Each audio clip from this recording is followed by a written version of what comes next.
게스트가 묻고 진행자가 답하는 역시나 박정호 시간입니다. 오늘도 저 아나운서 오승훈이 질문하고 박정호 교수가 답하겠습니다. 교수님 안녕하세요. 예, 안녕하세요. 오늘은 우주를 가보는 거예요? 예, 오늘은 우리 오승훈 아나운서의 날입니다. 우주공학. 예. 제가 우주에 너무 관심이 있어가지고 예. 그쪽 전공도 했지만 좋아하는 분야니까 그렇죠. 반갑네요. 저도 궁금한 거 그래서 여쭤보려고. 제가 뭐 아는 건 없죠. 아유, 맨날 겸손하시게. 아닙니다. 미중 갈등, 미러 갈등의 새로운 각축장이 우주로 확장되고 있다. 네. 이런 말씀 오늘 해주신다고 그랬는데 네. 뭐 이유는 무엇이고 현재 어떤 동향인지 좀 알아보겠습니다. 네. 미러 갈등, 미중 갈등의 중심지가 우주. 그 중심지가 우주라고 하면은 우주가 굉장히 가장 중요한 것이 될 수도 있다. 이런 예. 의미를 말씀하시는 걸까요? 맞습니다. 그리고 지금 타이밍을 놓치면 우주에 대한 선점 효과를 누릴 수 없는 이런 지경까지 왔다는 건데요. 우리나라에도 시사할 점이 많다. 그렇죠. 예. 이 부분에 대해서 오늘 설명을 드리려고 하는데 먼저 우리에게 우주 그러면 우리 생활과 관계없는 먼 곳 그리고 미지의 영역 이렇게만 생각을 해왔지 않습니까? 그렇죠. 그런데 이제 그렇지 않습니다. 우리가 매일 우주 공간의 도움으로 살아가고 있어요. 아주 직관적으로 GPS만 하더라도요. 네. 그러다 보니까 이제 우주를 어떻게 활용하느냐가 우리 일상생활에도 지대한 영향을 미칠 수 있는 공간으로 바뀌었는데요. 그 과정에서 벌써 우주는 공공재 또는 공유 자원이 아니라 이제는 어떤 경제재로 바뀌기 시작했습니다. 예. 예전에는요, 아직 우주에 인공위성이라고 할 만한 거 올린 것도 별로 없었고, 올릴 수 있는 국가도 몇 안 됐어요. 그렇죠. 그리고 그들 국가들이 한 번 올리는데도 비용이 엄청나게 드니까, 맞아요. 이거 뭐 1년에 몇 개 못 올렸단 말이죠. 근데 요즘 어떻게 됐느냐? 정말 매일 위성을 발사하는 지경까지 왔습니다. 예. 스페이스X에서는 위성 발사를 위임받아가지고 계속 시간 단위로 막 쏘아 올려가면서 맞습니다. 다른 나라의 위성도 올려주고 있으니까요. 예. 그 우주 발사체로 위성 올린다고 할 때 하나만 올리는 게 아니잖아요. 동시에 몇 개를 올리잖아요. 그 안에 몇 개를 탑재하죠. 그렇죠. 네. 그러다 보니까 실질적으로 매일 위성이 올라가고 있어요. 그렇다면 우리 지구 위의 궤도라는 것도 네. 결국 공간적인 에어리어 영역이 있는 건데 그러면 이미 상당히 많은 자리가 누가 차지하는 상황이 돼버렸다는 얘기가 되는 거거든요. 그렇다면 그거를 지금 누가 차지하고 있고 그걸 먼저 올렸다고 해서 그 사람이 그 자리를 계속 반영구적으로 차지해도 되는 것인지 네. 그러면 이제 이것도 한정된 재화가 돼버렸으니 이걸 어떻게 써야 우리가 인류 공동의 발전에 도움되는지 이제 이걸 논의를 해야 되는데 그렇죠. 그 논의를 한쪽 축에서는 자꾸 미루고 논의를 안 하려고 하고 있고 예. 다른 쪽에서는 지금 당장 논의하자. 야 이거 지금 논의해야 돼라고 하면서 자신들의 이해관계에 더 편하게 판을 만들려는 움직임이 있습니다. 두 축을 말씀을 해주셨는데 잠깐 미루고 예. 이것부터 좀 여쭤볼게요. 그러니까 네. 미중 미러 갈등. 이게 항공우주 기술을 두고서도 사실은 총성 없는 전쟁이라고 하는 그런 네. 기술 개발의 경쟁을 계속해 왔잖아요. 우리가 달 그렇죠. 착륙이라든지 화성 탐사라든지. 근데 우주 갈등의 중심지다라고 하는 거는 방금 말씀하신 우리 지구를 둘러싼 그 바깥에 있는 우주 공간 네. 요것만 말씀을 하시는 건지 아니면 네. 우주의 범위라는 게 있으니까 그러니까 인간이 도달해서 분쟁이 가능한 지역 정도로 얘기하면 달이라든지 화성 네. 뭐 이런 것까지는 확대가 될 수 있을 텐데 그 외에는 또 인간이 뭐 분쟁을 만들 만큼의 영역은 아닌 것 같고 맞습니다. 오늘 말씀하시고자 하는 우주의 범위는 어느 정도를 말씀하시는 걸까요? 아주 단순합니다.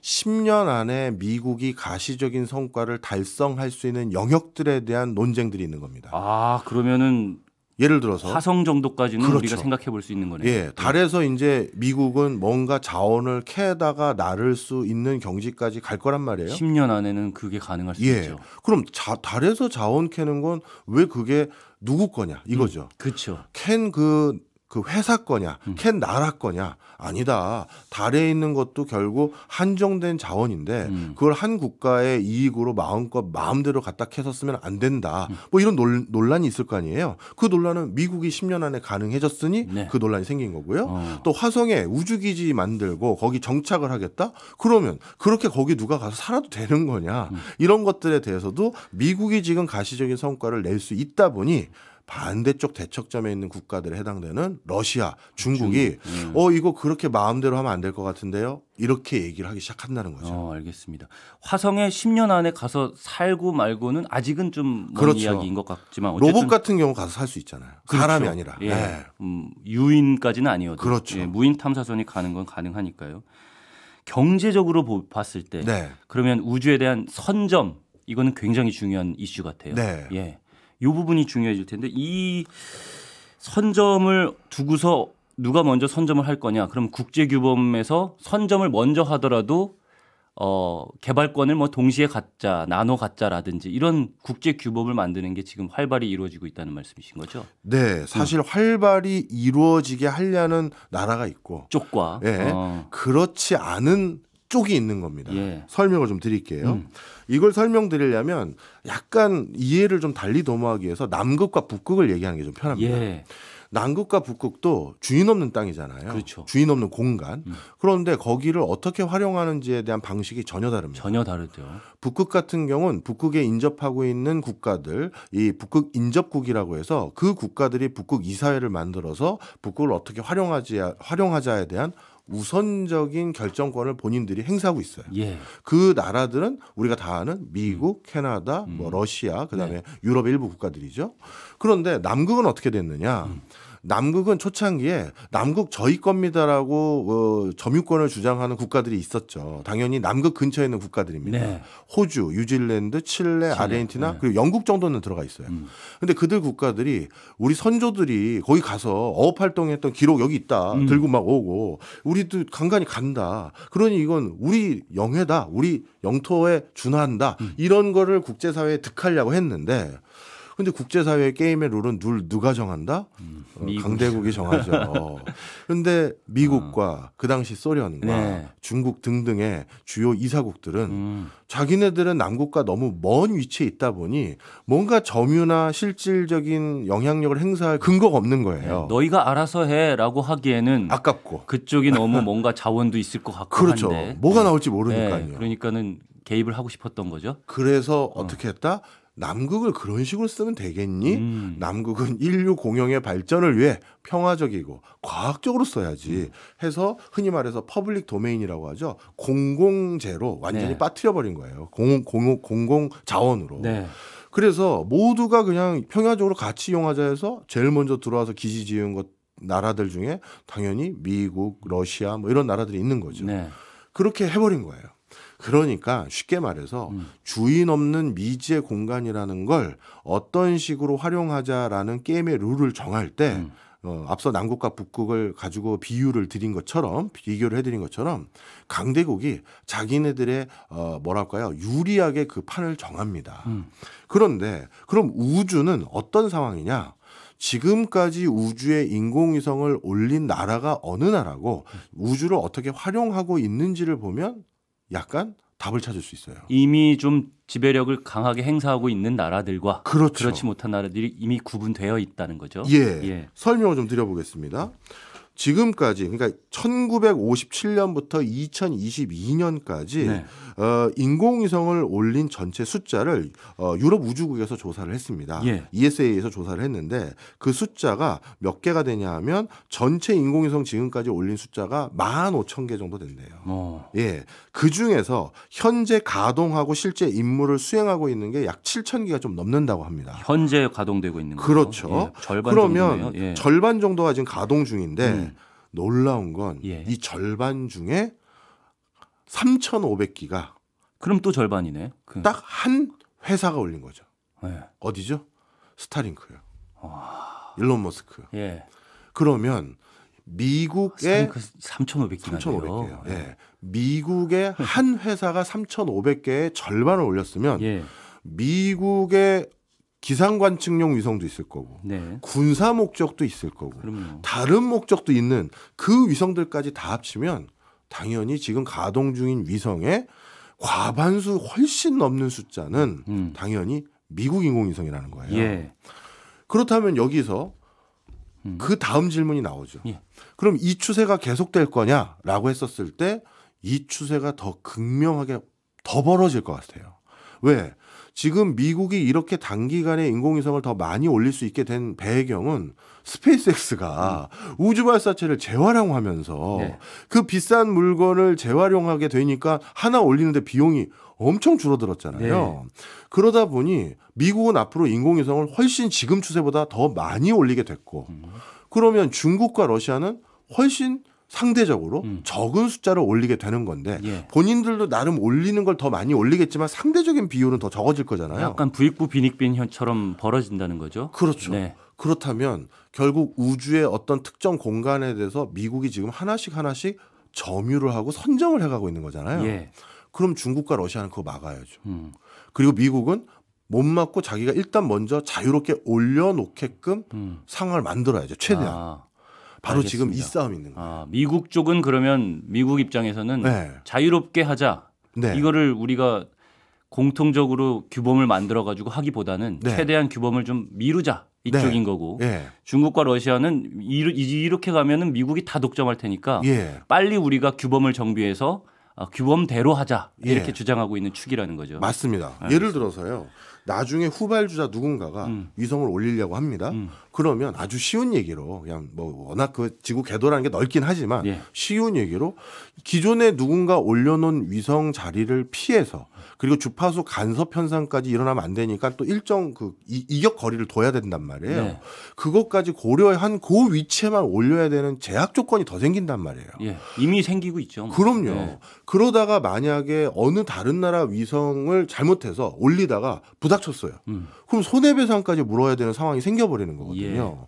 그러니 러시아와 중국 입장에선 지금 뭘 강력하게 요구하고 있냐면 국제 규범을 만들자. 그런데 그 국제 규범을 어떻게 만들기 희망하냐 하면 법적 구속력이 있는 강제적인 걸로 만들어 보자는 게 이 두 나라의 공통된 견해예요. 그러니까 이런 겁니다. 아직 구체적인 내용들은 더 디벨롭을 시켜야 되지만 네, 아직 초기 단계니까. 예, 이런 거죠. 이 법안, 이 지금 중국과 러시아가 추진하고 있는 법안이 PPWT라는 건데요. 네. 이 PPWT에는 이런 식의 접근을 하려는 거예요. 이런 예를 든 겁니다. 네. 1년에 한 국가가 인공위성을 올리는 숫자를 제한합시다. 제한합시다. 또 만약에 그걸 어길 시에는 법적 구속력이 있어서 뭔가 국제사회에서 페널티를 물게 해도 되는 그런 형태의 규범을 만듭시다라고 하는 거예요. 이건 대놓고 누가 자유롭게 인공위성 못 올리게 막으려는 거겠어요. 미국이죠. 네. 반대로 미국은 규범이 있어야죠. 이게 우리 다 인류의 공용의 자산인데요. 그런데 법적 구속력에 대해서는 발언을 안 해요. 얘기를 안 해요. 최대한 뒤로 미루고 싶은 거죠. 그렇죠. 네. 그리고 이 국제 규범을 만들자고 하는 그 시점도 자꾸 뒤로 미뤄요. 물론 예전에 우주 규범 만든 게 있습니다. 1967년인가요? 해서 만든 게 있는데 네. 그때 비준에 참여한 국가도 되게 제한적이었고 왜냐하면 그 당시에는 우주라는 건 내일이 아니었잖아요. 네. 그러니까 뭐 선진국들이 뭐 그러나 보네 하고 아무도 신경 안 썼는데 그걸 뭐 우리나라가 할 수 있느냐 없느냐의 역량 자체가 예. 너무 극명하게 갈렸으니까. 그러니까요. 네. 그러니까 그건 국제사회 모두의 컨센서스가 반영된 게 아니란 말이에요. 그렇죠. 근데 지금은 아프리카 국가도 2050년까지 인공위성을 150개 가까이 올리겠다고 나서고 있는 상황이거든요. 왜냐하면 발사 비용이 낮아졌고 싸졌어. 대신 발사를 해주니까 그렇죠. 스페이스X 같은 예. 회사들이. 예. 그러니 이제 나머지 국가의 동의까지 받아야 되는 상황인데 미국은 그 동의하는 그 최종적인 법규를 최대한 뒤로 미루고 각 법적 구속력도 없게끔 해서 예. 그냥 형식상 법 만들고 가이드라인 것도 만들고 계속 본인은 올릴 수 있을 때까지 최대한 더 올리려는 행보를 보이려는 것 같아요. 알겠습니다. 지금 그런 국제 규범을 어떻게 만들지 말지에 대한 논의는 어느 정도 된 것 같고 네. 예, 만들기로 했다면 그러면 언제쯤 만들지 어떻게 만들지에 대한 논의가 지금 이루어지고 있는 중이다라는 네. 말씀이시고요. 오늘 제가 하나 그래서 질문 드리고 싶었던 게 있어요. 예. 많은 분들이 네. 인공위성을 올리는 게 무슨 자리를 차지한다는 게 무슨 소리냐. 인공위성은 계속 돌아다니는 건데. 예. 근데 대표적으로 제가 그렇지 않습니다라고 설명드리는 게 정지궤도 위성이거든요. 정지궤도 위성. 예. 네, 정지궤도 위성이라는 건 지구의 어느 위치에 네. 경도와 위도에 딱 네. 고정돼서 네. 지구랑 같이 뺑뺑 도는 맞아요. 그런 위성을 말하는 거잖아요. 맞습니다. 그럼 예를 들어서 우리나라 위의 정지궤도 위성은 네. 24시간 내내 우리나라만 쳐다보고 있는 위성이잖아요. 아닌가요? 이게 설명을 좀 드려야 될 것 네, 같은데요. 말씀 좀 해주세요. 정지궤도 위성은 우리나라 상공에 딱 올라가서 계속 우리나라만 비출 수는 없습니다. 예, 왜냐하면은 구에 지구 중심에서부터 이게 떨어져 가지고 예, 정확하게 계속 지구가 하루에 24시간에 한 바퀴를 돌잖아요. 예, 한 지점을 비추려면 똑같이 24시간에 한 바퀴를 돌아야 되잖아요. 예. 그런데 중심을 기준으로 돌아야 된단 말이죠. 네. 지구 중심을 기준으로. 위도가 조금 벗어나서 위도 36.5도에서 이렇게 지구를 계속 돌 수는 없어요. 왜냐하면 중심에서 벗어난 원을 도는 거잖아요. 네. 그러면은 이게 중력의 법칙에 벗어나는 거니까. 네. 그래서 정지궤도 위성은 네.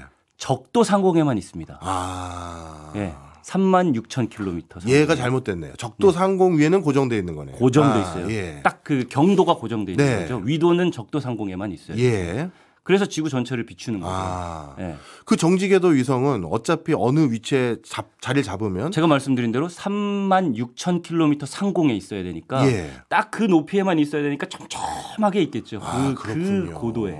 예. 그러면 일단 정지궤도 위성 위치에 놓일 수 있는 자리는 거의 누가 주인이 다 차지했다. 이렇게 봐도 그거는 과언이 아니네요. 국제 규약으로 약속을 하는 거죠. 예. 1도씩 해서 이 위치는 넣어. 근데 36,000km 위에서 1도라고 하면은 엄청난 크니까. 킬로미터 수가 나올 테니까. 네. 그래서 거리는 충분히 떨어져 있을 수 있는 거죠. 네. 그러면 거기 위성 그 위치에 네. 위성을 이미 많이 올려놓은 국가들은 앞서 말씀드린 미국이라든가 예. 아니면 이런 선진국들이 올려놨을 거 아니겠습니까? 우리나라도 있어요. 우리나라도 있고요. 그래서 우리나라도 정지궤도 위성에 위성을 하나 올리면 네. 그게 지구 전체를 비출 수 있는 영역이 한 40%가 넘다고 하더라고요. 네, 그거는 뭐 카메라의 해상도 이런 거에 따라 다르죠. 네. 그것 때문에 한국도 24시간 관찰이 가능하다. 네. 이렇게 됐는데 맞아요. 그럼 우리나라를 관찰 가능한 그 정지궤도 위성에 네. 우리가 또 추가적인 목적과 이유로 또 올리고 싶은데 네. 만약에 적도 근처에 미국이나 중국이 그 언저리 근처에 뭔가를 올려버리면 이제는 그건 자리 싸움이 나는 거 맞나요? 자리 싸움이 이제 되겠죠. 점점 많아지면. 네. 그리고 그것보다는 요즘에는 주로 저궤도 위성을 많이 올려요. 네. 왜냐하면은 지구를 비추려면 36,000km에서 카메라로 지구를 찍어봐야 네. 해상도가 그렇게 좋게 나오진 않잖아요. 그러니까 낮게 올려서 가까이에서 찍으려고 하는 목적이 네. 있는 거죠. 스타링크 같은 것도 마찬가지입니다. 그렇죠. 저궤도 위성이에요. 네. 근데 저궤도라고 해도 너무 많은 위성들이 올라가면 부딪힐 수도 있는 거고 아까 말씀드렸듯이 지구 중심을 기준으로 돌아야 되는데 그게 딱 정지궤도 위성 같은 경우에는 그냥 한 띠로 네. 펼쳐질 수 있는데 이게 우리가 원자 같은 거 그리면 이렇게 여러 예, 그렇죠. 타원이 이렇게 그려지잖아요. 네. 그러니까 궤도가 여러 개 있을 수 있단 말이죠. 지구를 중심으로 해서 부딪힐 수도 있는 거고 그런 네. 것들 다 계산을 해야 되니까 복잡해지는 문제가 생기는 거죠. 이제 저도 무슨 그 자리 싸움이라는 게 뭔지 확실히 이해가 되네요. 특히 저궤도는 특히 이제 부딪힐 가능성 같은 것들을 네. 염두를 많이 해야 되고 3,500개라고 아까 스타링크만 예, 3,500개라고 말씀하셨는데 7,000개가 만약에 다 저궤도다. 예. 그러면 어느 시점에 궤도끼리 충돌할지 이런 것들을 다 면밀히 고민해야 되니까 그런 문제가 이제 발생하는 거죠. 네. 네. 카이스트 답이 됐네요. 우주항공공학도의 말씀이셨습니다. 저도 이제 이해가 됐어요. 예. 그 36,000km까지 올려서 이게 자리를 차지한다는 게 정확한 의미가 뭔지가 그림이 안 그려졌는데 이제 이해가 됐고요. 딱 그냥 띠로 생각하시면 네. 되고. 자, 그러면 바로 그런 자리 싸움을 해야 될 이유가 더 늘어난 거예요. 왜? 맞아요. 그동안에는 순수 과학적인 목적, 그다음에 어떤 평화적인 목적, 관측 목적 이런 거였는데 이제는 통신 이런 거. 통신이나 일상생활의 상업적인 목적으로 그런 걸 올려서 사용해야 될 이유가 더 많이 늘었고 네. 그리고 아마 우리가 2부에 더 자세히 다루겠습니다만 군사적인 목적으로 이제 위성을 사용하는 이유가 훨씬 더 늘어나기 시작했거든요. 네. 그러니 이 자리값의 가치라고 해야 될까요? 이게 훨씬 더 늘어난 거죠. 아, 그렇죠.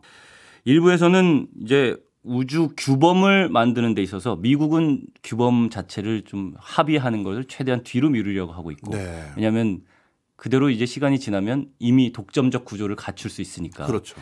중국과 러시아는 이를 견제하기 위해서 규범을 빨리 만들자라고 하는 축이라고 말씀을 해 주셨어요. 네. 그런데 이런 우주에 대한 선점뿐만 아니라 무기화 아까 뭐라고 하셨죠? 맞습니다. 군사화 예. 를 말씀해 주셨는데 이 부분을 좀 설명이 더 필요할 것 같습니다. 네. 우주에 군사화라는 것은 어떤 걸 의미할까요? 예.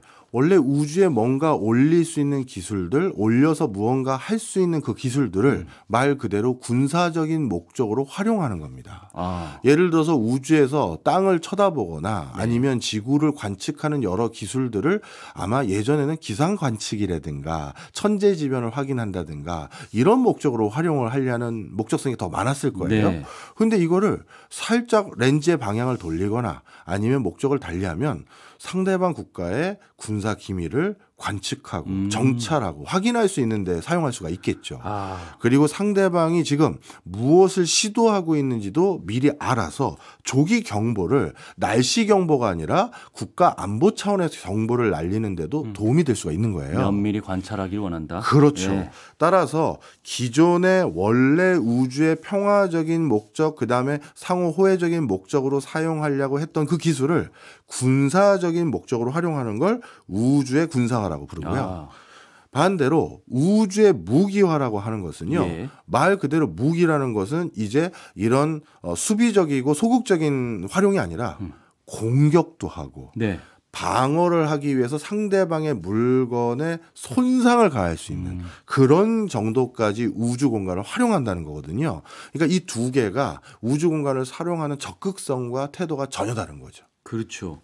근데 군사화라는 것은 저는 이제 어떤 걸 떠올렸냐면 예전에 2018년인가부터 뭐 그 이전부터도 이런 말이 나오긴 했지만 공식적으로 좀 초창기였던 것 같아요. 2018년 정도가 미 공군 참모총장이 이제는 우주로부터의 전쟁이 곧 도래할 것이다 이렇게 발표를 하면서 네.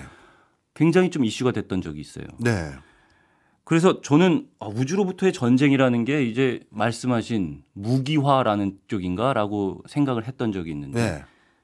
군사화라는 것은 통신, 조기 경보, 감시 방법, 뭐 예. 정찰 맞습니다. 요런 쪽에 예. 정보를 습득하는 맞습니다. 상대국에 그래서 지상전을 수행하는 사람들이나 지상의 상황에 보조적으로 그걸 판단하는 데 필요한 여러 가지를 전달하는 건데요. 네. 뭐 아주 쉽게 우리나라 상황 가지고 예를 들면 이해가 쉬우실 것 같은데 우리도 킬체인이라고 해서 이 탐지 능력을 강화하는 데 굉장히 신경을 많이 쓰거든요. 맞습니다. 그 이유가 북한이 갑자기 경납고에서 이동식 미사일 발사대를 꺼내다가 어디로 끌고 가고 있어요. 그러면 그거를 제일 먼저 알려줄 수 있는 방법은 인공위성이잖아요. 맞습니다. 경납고에서 미사일 발사대가 어디 어디로 할까요? 평양에서 지금 개성 쪽으로 내려가고 있는데요. 알려주면 뭐야 얘네들 뭐야 하면서 조기 경보도 발령해 줄 수가 있고 그리고 발사대가 수직으로 세워지면 조만간 발사가 임박한 거야? 이런 시그널도 있으니 그땐 또 대응을 할지 말지의 판단도 할 수가 있겠죠. 바로 이런 게 우주의 군사화라는 거죠. 네. 킬체인 시스템 말씀하셨지만 우리가 이지스함을 가지고 있잖아요. 네. 세종대왕함 같은. 네. 근데 이지스함이 사실은 항공모함을 방위하기 위한 거거든요. 항공모함은 그 한 군대 우리나라 군대 하나가 그냥 배에 떠 있는 그런 그렇죠. 느낌의 네. 군대니까 항공모함 하나를 폭파시키면 전투 군단 하나 사라지는 거죠. 그러니까 공군 비행단 하나가 그냥 없어지는 거거든요. 예. 그러니까 항공모함을 공격하려고 할 텐데 그거를 이지스가 감시를 하는 시스템이에요. 네. 근데 우리나라에는 항공모함도 없는데 네. 이지스가 들어와 있는 거죠. 예. 왜 들어왔냐면 북한의 공격에 대비하기 위해서인 거예요. 그렇군요. 네. 그런데 얘네는 말씀하셨지만 이지스, 뭐 사드 이런 레이더 감시 체계는 미사일이 발사가 된 다음에 감지가 되는 거예요. 예. 움직임이 있을 때 예. 미사일이 레이더에 감지가 됐을 때. 그래서 군사 정찰이 굉장히 중요한 게 위성으로 보면 네. 발사되기 전에 움직임을 포착할 수 있다. 그렇군요. 그러니까 말씀하신 데에서 제가 생각이 나서 좀 더 네. 쉽게 설명해 드리고 확실히 이해가 됐습니다. 말씀드린 거고. 예. 지금까지는 발사가 돼서 레이더로만 감지를 시작할 수 있었는데 이제는 미리부터 누가 미사일 기지에 미사일을 옮기고 있다라는 것을 위성을 통해서 사진을 포착을 해서 미리 경보를 울린다든지 할 수 있다. 이게 우주의 군사화다라고 맞습니다. 말씀해 주셨고 네. 이 용어를 이렇게 나눠서 설명해 주시니까 너무 좋은 것 같아요. 예. 그럼 우주의 무기화에 대해서 좀 설명을 들어볼까요? 네. 우주의 무기화는 단순히 관찰만 해서 방어를 또는 공격을 지상에서 할 수 있도록 보조적인 수단에 머무르는 게 아니라 네. 우주에서 직접 공격을 하거나 우주에서 직접 방어를 하기 위해서 상대방의 무언가의 물체에 손상을 입힐 수 있는 경지까지 간 걸 우주의 무기화라고 합니다. 이 우주의 무기화는 크게 4가지 결로 설명을 하는데요. 네.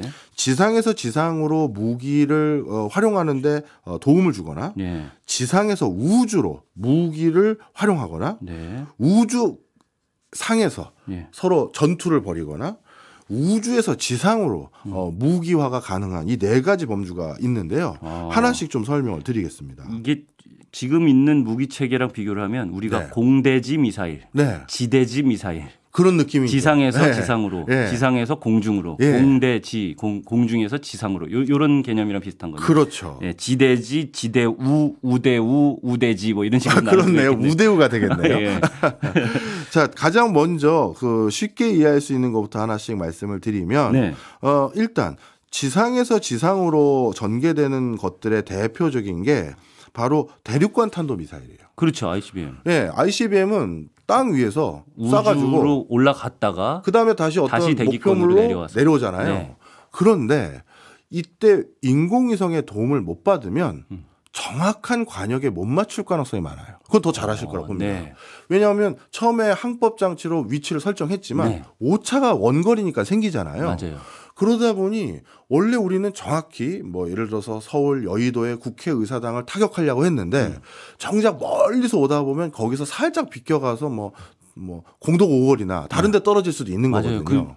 실제로 그만큼의 오차는 굉장히 작은 오차가 될 수도 있는데 네. 떨어지고 나면 큰 범위의 오차가 생길 수도 있는 거죠. 예.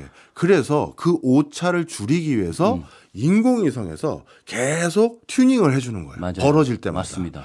그러다 보니 지상에서 지상을 공격할 때도 그 공격의 정확도를 높이기 위해서 우주에서 지원을 해주는 게 바로 우주의 무기화의 지상에서 지상으로라는 전략이라는 것이죠. 이게 GPS 항법 유도라는 유도 방식이기도 해요. 그리고 예. 반대로 GPS 항법 유도를 말씀해 주셨으니까 네. 그래서 우주의 무기화에는 이렇게 공격도 있지만 상대방의 공격을 방어하는 것도 있잖아요. 그렇죠. 그때도 또 중요한 역할을 하는 게 바로 GPS 제밍입니다. 뭐냐면 결국 정확한 위치에 타격을 입히기 위해서는 GPS의 도움을 받아가면서 글로 계속 가고 있을 텐데 네. 더 강력한 주파수대로 그 GPS 대역을 혼선을 일으키는 거죠. 네. 그걸 GPS 제밍이라고 하는데 이 제밍은 물론 지상에서 제밍을 하는 방식도 있지만 우주에서 제밍을 하는 방식도 있거든요.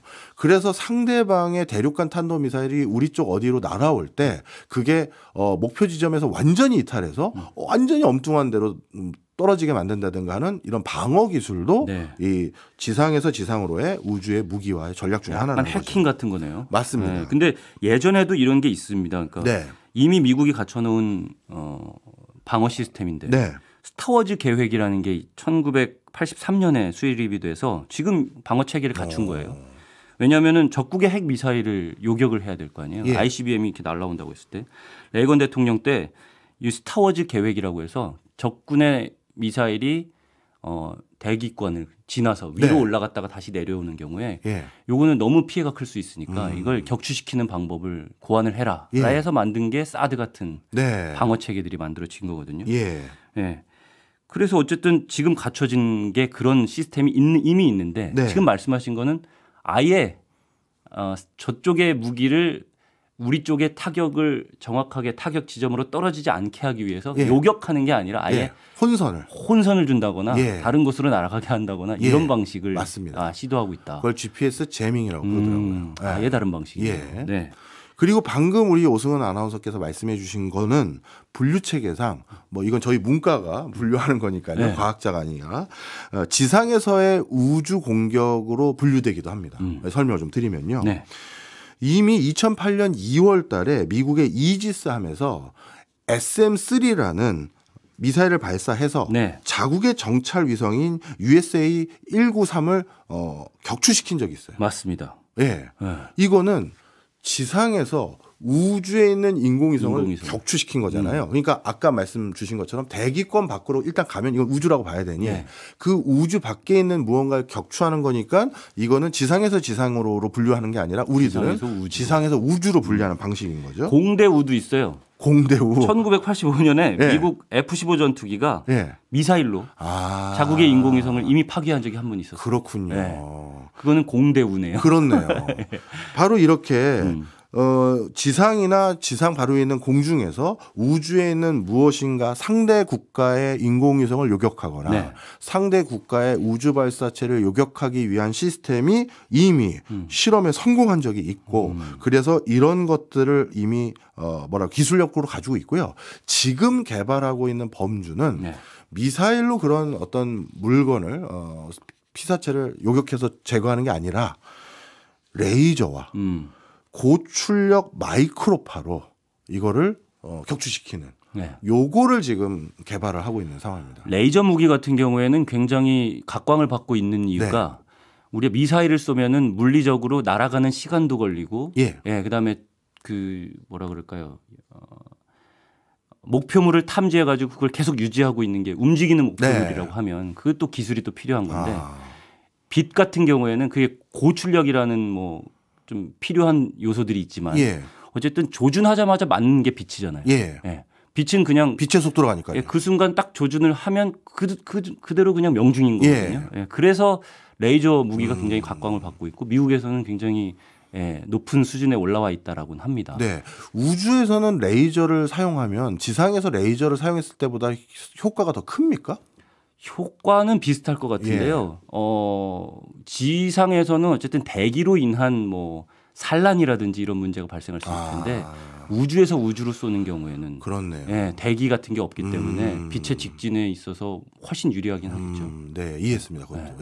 그래서 요즘은 아예 레이저로 조준만 하면 벌써 요격 끝 이렇게 되는 그런 것까지를 개발하기 위한 게 지금 이것도 미국, 중국, 러시아 등등이 각축전을 벌이고 있는 상황입니다. 그러면 미국은 어쨌든 이런 노력을 계속하고 있고 아까 말씀하신 정찰위성을 스스로 파괴도 하는 그런 성과를 내기도 했는데 중국 같은 경우에는 어떻게 대응을 하고 있을까요? 중국도 이런 것들을 기술 개발을 계속 하고 있어요. 그래서 이지스함에서 요격을 하는 미사일 그 방법이라든가 우주상의 레이저를 통해서 하는 것도 계속 연습을 하고 있는데 지금 사실 중국이 더 많이 활용하려고 하는 건 요 다음 버전인 우주에서 우주 간 공격 요겁니다.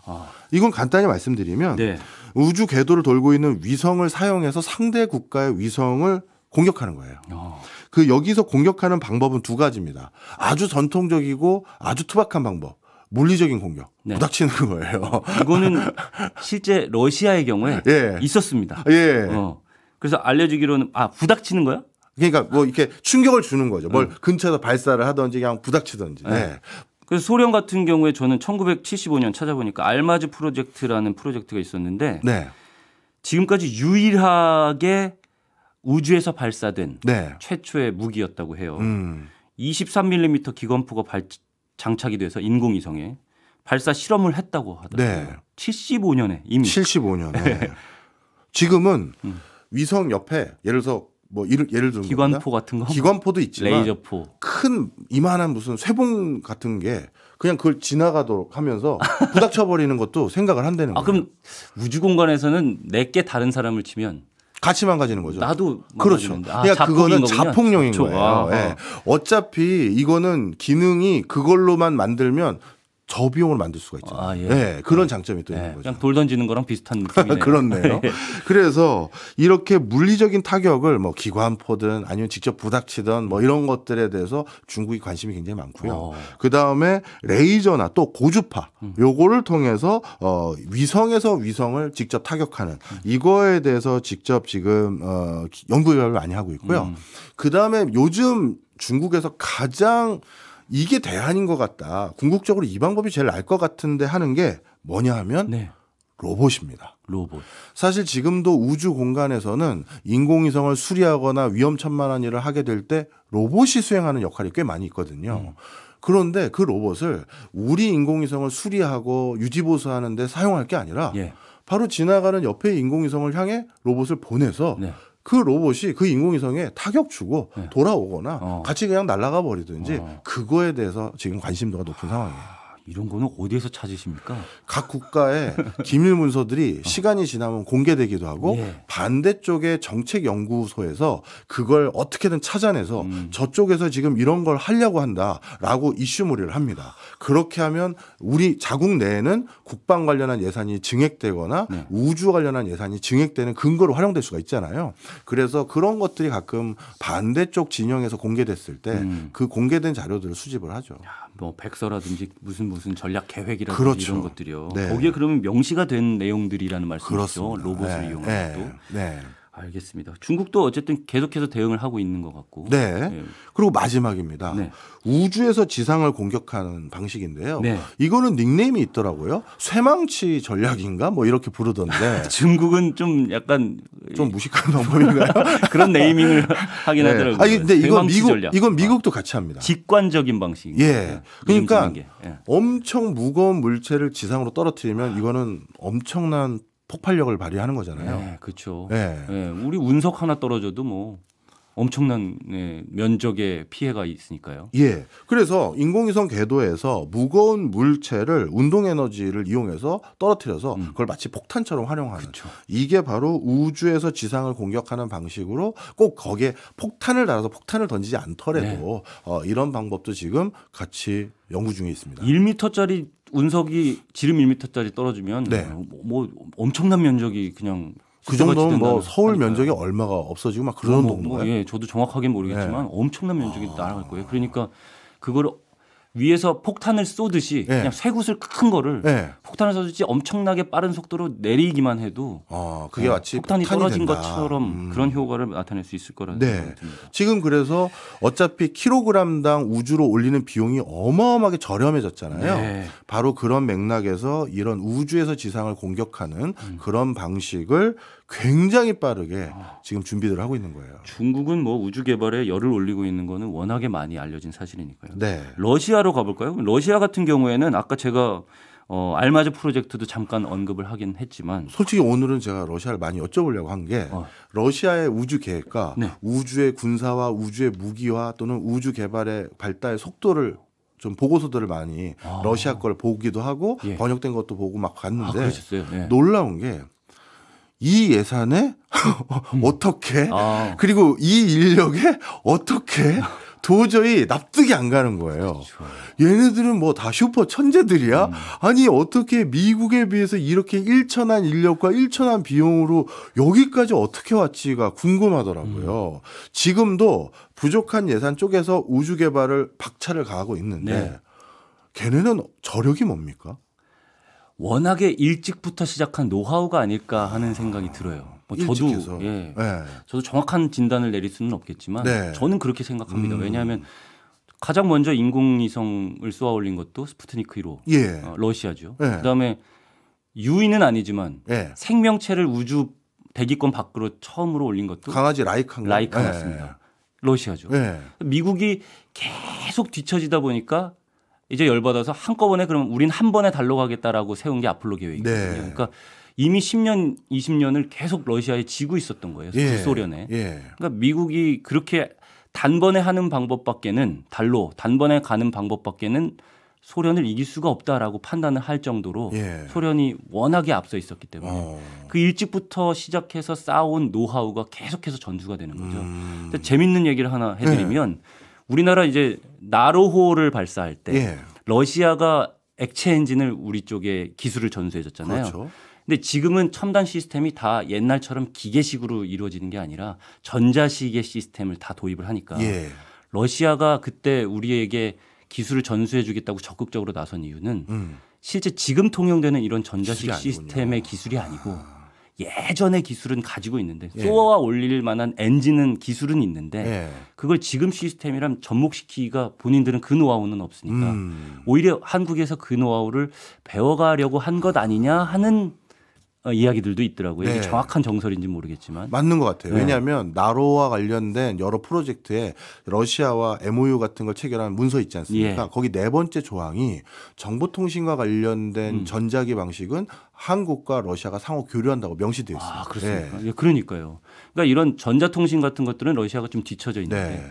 이런 엔진, 뭐 미사일 이런 기술들은 워낙에 노하우가 쌓여서 그런 물리적인 것에 있어서는 굉장히 기술이 발달해 있는 거죠. 그렇군요. 예, 그러니까 우리가 거인의 어깨 위에서 세상을 본다라고 하잖아요. 예. 이미 거인의 어깨에는 만들어져 있는 거예요. 러시아에는 그런 기술은 있는데 네. 그 위에서 차곡차곡 쌓아가는 게 좀 쉬운 거 아닐까 이런 예. 생각입니다. 어떻게 보면 초기 선점한 효과를 아직 누리고 있는 거네요. 네, 그렇죠. 왜냐하면 이쪽은 초기 선점하는 데까지의 그 기술 축적의 기간이 워낙에 비용과 기간이 필요하니까. 너무 신기했습니다. 네. 도대체 이 비용에 이걸 어떻게 한 거야 하면서. 맞아요. 아, 그런 이유가 있었군요.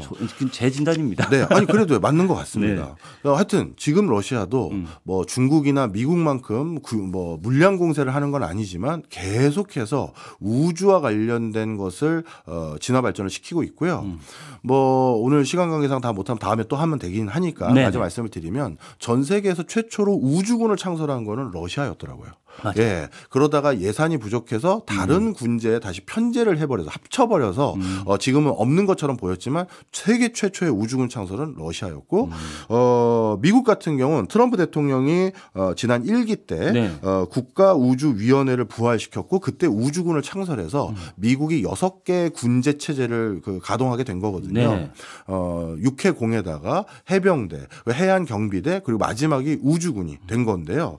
어찌 보면 미국이 우주군이라는 걸 별도로 창설한 건 러시아에 비해서 늦은 거죠. 네, 그렇네요. 네. 별도로 창설한 건. 네. 우리나라도 공군에서 우주 쪽을 굉장히 열심히 이제 연구를 하고 있다고 하던데. 네. 그렇습니다. 지금까지 말씀하신 거는 다 나라를 기준으로 봤는데 사실 최근에 우주 분야는 민간이 주도하는 거잖아요. 맞습니다. 그렇게 민간이 적극적으로 할 수 있는 이유가 따로 있을 것 같아요. 경제적인 이유가. 당연히 있죠. 예. 우주라는 것은요. 예. 더 잘하시지만 돈이 엄청 들잖아요. 맞습니다. 그런데 미국의 빅테크 기업들 한 4-5개는 천문학적인 돈을 벌어요. 매출액도 어마어마하고요. 이 미국 빅테크 5개 기업의 매출액을 다 합치면 예. 어느 나라 GDP랑 똑같으냐면 멕시코랑 똑같아요. 그러면 멕시코 GDP만한 경제 규모를 이 5개 회사가 지금 실현하고 있는 건데. 그냥 한 나라를 가지고 있는 거나 마찬가지죠. 그렇죠. 예. 그들 국가가 그런 걸 통해서 얻어지는 엄청난 초과 이익 이거를 본인들이 얻다 써야 되는데 본인들이 대부분 정보통신업에 관련된 분야에 종사하고 있잖아요. 예. 그럼 위성이 더 많이 필요하고 위성을 통해서 처리해야 될 게 많고 더 고대역폭 주파수들을 활용해서 데이터 처리도 더 많이 해야 되고 그러니 직접 우주와 관련된 일을 하고 있는 회사들이에요. 네. 그러니 이 엄청난 돈 가지고 야 우주 사업을 우리가 더 편의하고 더 잘해보자. 당연한 어떤 연장선에 있을 수밖에 없는 것이고요. 그리고 지금 많은 국가에서 지금 걱정하는 게 뭐냐 하면 앞으로 우리 인류가 쓰는 데이터와 데이터 연산 컴퓨팅 파워보다 인공지능이 쓰는 데이터와 데이터 컴퓨터 연산에 소모되는 그 비중이 더 커질 거라는 거예요. 에너지나 뭐든지 간에. 그렇죠. 예. 그러면 이제 인공지능들이 우리 사람 말고 또 데이터를 많이 수급받고 처리 연산하는 그런 거를 하게 될 텐데 예. 그걸 지원하려면 또 인공위성 등의 전반적인 지원 체계도 또 더 완비돼야 되거든요. 네. 그러니 이 사물 인터넷 시대, 자율주행 시대, AI 시대에 당연히 그들이 해야 될 일인 거예요. 그러니 미국 입장에선 이 천문학적인 예산이 들어가는 일에 민간 기업들이 할 수 있는 역량도 생겼고 돈도 있고 우리는 반드시 할 수밖에 없는 상황이 됐으니 이제 민관 합작을 선택하게 되는 거죠. 어쩔 수가 없는 거군요. 그렇죠. 오히려 어쩔 수가 없는 게 아니라 비용 편익적인 차원에서 유리해진 거죠. 그래서 지금 미국 국방부도 미국의 상업 위성들, 네. 민간에서 올린 상업 위성들에게 데이터를 받아서 쓰고 있어요. 사진 좀 우리는 거기 위성에 지금 거기가 안 걸리는데 거기 그 사진 하나 찍어서 저기다 보내주세요. 이렇게 제휴 서비스 하고 있거든요. 네. 그러니 같이 합시다. 당연히 얘기가 나오는 거죠. 통신과 정보 처리, 정보 교환 여기에는 위성같이 이제 우주 시스템이 필요할 수밖에 없는데 그렇죠. 같이 하면 그 비용을 줄일 수가 있다. 네. 자, 알겠습니다. 전반적으로 우주에 대한 선점 그리고 우주에 대한 경쟁 이런 것들을 말씀해 주셔서 어떤 우주 경쟁이 일어나고 있는지 좀 전반적으로 이렇게 개념이 잡히는 것 같아요. 네. 근데 항상 우리가 끝에 제가 드리는 질문은 네. 그럼 우리나라는 어떻게 해야 되느냐. 많은 분들이 요즘 이런 소리 하시더라고요. 제 주변에서 네. 먹고 살기도 이렇게 힘들고 경기도 안 좋아지는데 네. 저 인공위성 올린다는 거 상징적인 어떤 배지 선진국이라는 흉내 내려고 그런데 이렇게 천문학적인 돈 써야 됩니까? 네. 지금 서민들 먹고 살기 힘든데요. 이런 말씀 많이 하시더라고요. 예. 뭐 일부에서는. 그럴 수 있죠. 예, 이해도 되죠. 네. 이해도 되는데 아까 말씀드린 것처럼 우주에 대해서 뭔가 어떻게 저 궤도를 사용할지 논의할 때 그 논의 테이블에 우리가 들어가 앉아 있으려면 네. 우리도 위성을 적지 않게 올리고 있어야 돼요. 맞습니다. 마치 북극을 어떻게 논의할지 어떻게 사용할지 논의할 때 북극 인접 국가들만 논의했던 것처럼 우주에 대해서 어떻게 사용할지 논의할 때 아니 우주에 위성 하나도 안 올린 국가들이 뭔 말이 많아. 이 소리 들면 못 끼는 거잖아요. 맞습니다. 그래서 우리도 적지 않은 활용 가능성이 있는 국가라는 걸 확실히 보여줘야지만 앞으로 데이터에 기반한 세상이 왔을 때 AI에 기반한 세상이 왔을 때 우리도 편하게 이런 인프라망을 깔 수가 있게 된다. 이렇게 말씀드립니다. 그래서 우리가 발사체 뭐 누리호라든지 이런 발사체를 계속 개발하는 이유도 예. 예, 우주에 선점한 국가들에 끼기 위해서. 네. 우리 달 탐사도 그렇잖아요. 아르테미스 계획 같은 거에 네. 우리가 계속 참여를 하고자 그렇죠. 하고 참여를 하고 있는 이유도 어쨌든 달을 탐사한다고 했을 때 그쪽 선진국들이 먼저 선점한 국가들이 규칙을 다 정비를 정해버리죠. 해놓고 너희는 네. 끼지 마라고 할 수 있는 그런 우려를 좀 막기 위해서 우리도 맞습니다. 미리부터 참여를 해야 된다. 이런 결론을 내주셨습니다. 알겠습니다. 오늘 제가 관심 있는 우주 분야를 들고 와주셔서 정말 감사하고요. 재밌게 이야기를 나눴던 것 같습니다. 저는 또 다음 주에 찾아뵙도록 하겠습니다. 네. 오늘 많이 배웠습니다. 고맙습니다. 감사합니다.